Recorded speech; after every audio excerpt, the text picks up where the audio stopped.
Muy bien. Bueno, muy buenos días a todos. Bienvenidos pues al nuevo viernes académico de la Clínica de Oftalmología de Cali.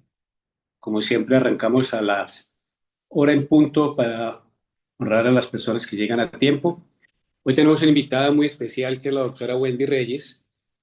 Wendy, aparte de ser una muy buena amiga, es uno de los referentes de trauma ocular en Latinoamérica muy, muy fuertes. Conocimos a Wendy en México hace unos años, donde presentó una casuística pequeña de 10.000 casos de trauma y desde ese momento se ganó un puesto muy bien ganado en la Asociación Panamericana de Trauma Oftálmico y ha hecho una carrera muy buena en la sociedad, hasta el punto que Wendy ahorita es vicepresidenta y futura presidenta de la Asociación Panamericana de Trauma Oftálmico y va a ser la anfitriona del próximo Panamericano de Trauma Oftálmico en Guatemala.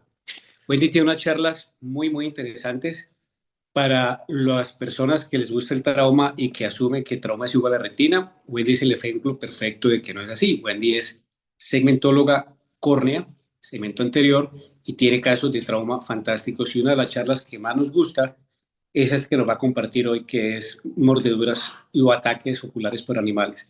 Wendy, muchísimas gracias por aceptar la invitación. Te dejo con el auditorio. Muchas gracias, Hugo, por la introducción y no, o sea, referente de trauma, pues es Hugo Campo, ¿verdad?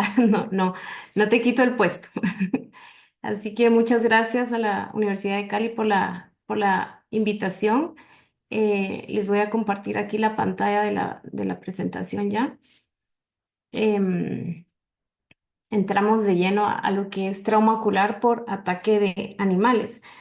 Como nos dijo y nos introdujo Hugo el día de hoy, cuando hablamos de trauma nunca nos llegamos a imaginar qué tanto puede llegar a afectarse el ojo con cualquier cosa, ¿verdad? El día a día pues nos hace susceptibles a cualquier Disculpe, tipo de... disculpe, doctora, está intermitente en las diapositivas, no está fija. No se ve y se ve intermitente. Ahí No se ve, doctora, la diapositiva. voy a volver a compartir.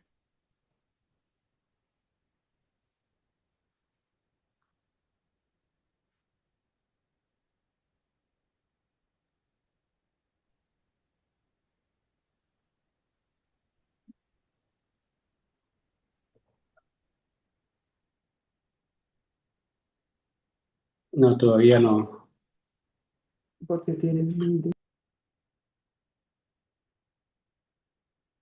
Voy acá.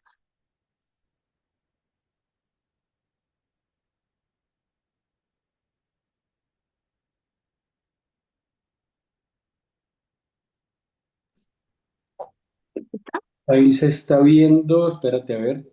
No, sigue viendo intermitente, sí. Cuando amplía la pantalla, ella empieza a titilar, no queda fija y se ve intermitente. Cuando se amplía, Sí, doctora, cuando amplía, porque cuando usted la minimiza ya queda bien, pero cuando ya le da pantalla completa es donde empieza a fallar. Ahí se ve, pero se ve pues toda la barra de herramientas y todo lo demás, pero cuando ya amplía la pantalla completa es donde empieza a perderse la información. o sea, vamos a dar un tiempito de repente que cargue. Porque ahorita estaba funcionando antes de empezar.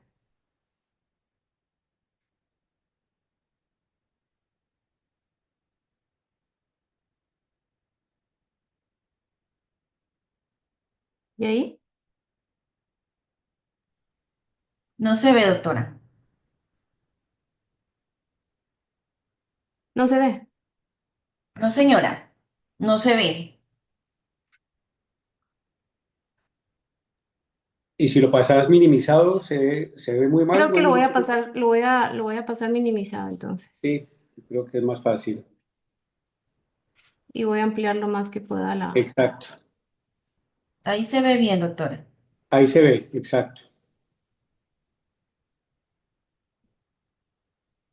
Ahí está perfecto, Ahí Wendy. está viendo.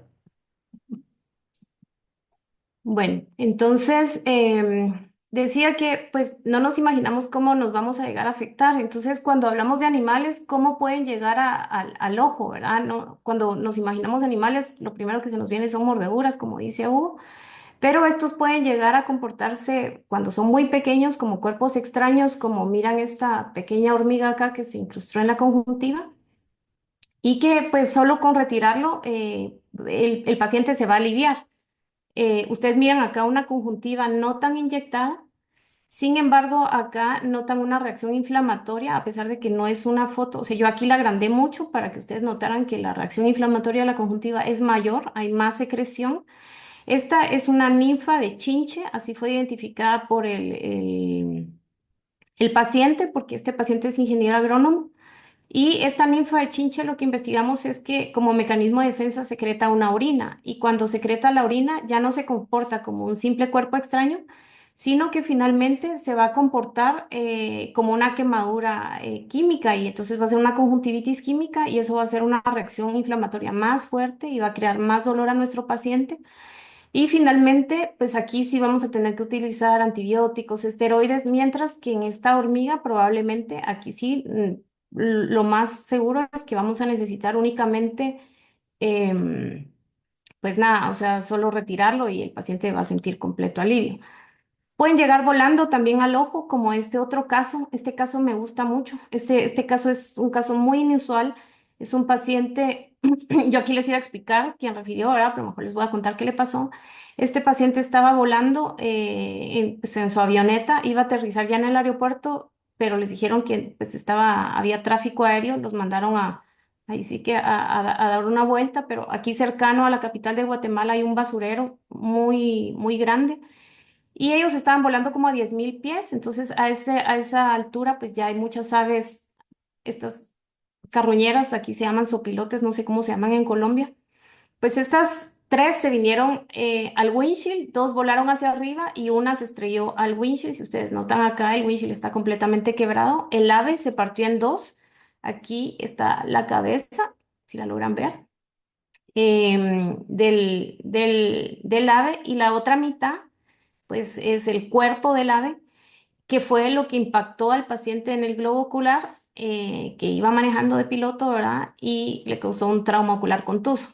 Él pues llevaba a su instructor de vuelo porque él estaba aprendiendo a volar, entonces gracias a Dios esto lograron aterrizar la avioneta y no pasó más, pero al paciente como secuela le quedó una atrofia del epitelio pigmentario que le dejó una agudeza visual de 20/70 y esto ya lo imposibilitó seguir manejando. Pensé que esto era muy inusual y que llegaban volando solo así. Esto es muy raro, ¿verdad? Pero contando al momento de hacer esta presentación, pues me mandaron este otro caso de estas aves que si ustedes notan sí pican ojos, o sea, sí son agresivas. Estas son unas urracas en Australia. Em, y estas urracas, pues sí son agresivas y a estas les gusta comer ojos y cerebro, ¿verdad? De animales y de humanos y sí, sí atacan, ¿verdad? Entonces, en Australia lo que hacen es que estas ya tienen señales, ¿verdad? Donde hay más volumen de las urracas, de que no, que tienen que llevar lentes, gorra, que prefieren que las personas caminen y no corran, que las personas pues eviten esas áreas, ¿verdad? Incluso en las escuelas en tiempos ya pues de los 70 por ahí estaban estas gorras para urracas, ¿verdad? Cuando salían a los recreos los niños. Sin embargo, ahora pues ya a manera de TikToks, ¿verdad? De que hace la gente, pues hace esto, ¿verdad? O sea, porque sí saben que las urracas los van a agredir si van en bicicleta, ¿verdad? Entonces, muchas veces la gente se pone los lentes atrás para, porque atacan, o sea, sí atacan los ojos, ¿verdad? Entonces, pueden llegar a atacar, ¿verdad? Allí en Australia probablemente hay más casos de lesión ocular por este tipo de agresión. Yo dividí en esta presentación las lesiones en mordeduras, picaduras, cornadas y patadas, así que nos vamos a entrar en este maravilloso mundo de la naturaleza. Para entrar de lleno a lo que es las mordidas, nunca me quedo yo con las dudas de las cosas, entonces yo digo, ¿qué fuerza puede tener una mordida? Y la mandíbula humana tiene una fuerza de 77 kilos por centímetro cuadrado. La fuerza de un perro tiene de 106 kilos por centímetro cuadrado y un gato tiene 40 kilos por centímetro cuadrado. Comparativo, un hipopótamo tiene de 150 a 180 kilos por centímetro cuadrado, pero siempre hago hincapié de que no tengo un caso de mordedura de hipopótamo, ¿verdad? Entrando a los perros, más o menos la mayor parte de mordidas está causada por perros. Casi una de cada dos personas es mordida por un animal o persona en Estados Unidos. De 10 a 15% van a necesitar suturas. Un bajo porcentaje es hospitalizado y la mayoría, 90%, es afectado por perros. Aquí, en cuanto a las mordeduras por perro, los niños son más afectados que los adultos. Cuando uno entra a la escuela de medicina y entra a oftalmo, uno dice, ¿se sutura o no? Porque a veces cuando uno está en la escuela de medicina dice, no, si es perro no se sutura, ¿verdad? Pero en otras partes del cuerpo. Sin embargo, en cara, en ojo, sí se sutura. Y más si tiene menos de 8 horas de evolución. Y si tiene más de 8 horas de evolución, también se sutura, pero tiene un riesgo mayor de infección de un 15 al 20%. Y también existe la duda, ¿se hospitaliza o no? Sí se hospitaliza si hay compromiso de tendones, si hay manifestaciones sistémicas o el paciente está con inmunocompromiso o si requiere una cirugía reconstructiva un poco mayor. ¿Qué existe en la boca de un perro? En la boca de un perro hay muchas bacterias, pero aquí se aísla en un 18% la Pasteurella canis. Y de ahí ustedes pueden observar que hay mucha flora en la boca de un perro. Así que cuando tenemos una mordedura de un perro, pues sí vamos a dar antibióticos de amplio espectro. En cuanto a las lesiones, ¿cómo las vamos a clasificar? En otras partes del cuerpo están todas estas clasificaciones de Ruff o Lachman que se usan para las heridas en piel. Sin embargo, en cuanto a nivel ocular, ya aquí las vamos a dividir en pues, afección de la lamela anterior, heridas de espesor parcial, o si hay afección de la lamela anterior y posterior en heridas de espesor total, si hay afección del canalículo superior, cuando hay afección de vía lagrimal superior, o si hay afección de la vía lagrimal inferior, si hay pérdida de tejido, o sea, así es como vamos a clasificar nuestras heridas en párpados. En cuanto a los gatos, aquí es más frecuente que se afecten los adultos, ¿verdad? Porque estos no van a morder por agresión, ¿verdad? Sino que porque los estamos separando o es raro que un gato vaya a agredir a la primera, ¿verdad? Em, la diferencia acá en la mordedura, a pesar de que la mordida de un gato tiene 40 kilos de fuerza, la diferencia es en que los dientes son afilados. Entonces aquí vamos a poder tener más riesgo de que estos penetren tejidos más profundos, incluso lleguen a periósteo en otras partes del cuerpo. La boca de un gato también tiene múltiples bacterias. Aquí la que se aísla en un 75% es la Pasteurella multocida. También vamos a dar antibióticos de amplio espectro. Entre las lesiones de los gatos podemos tener por arañazos, ¿verdad?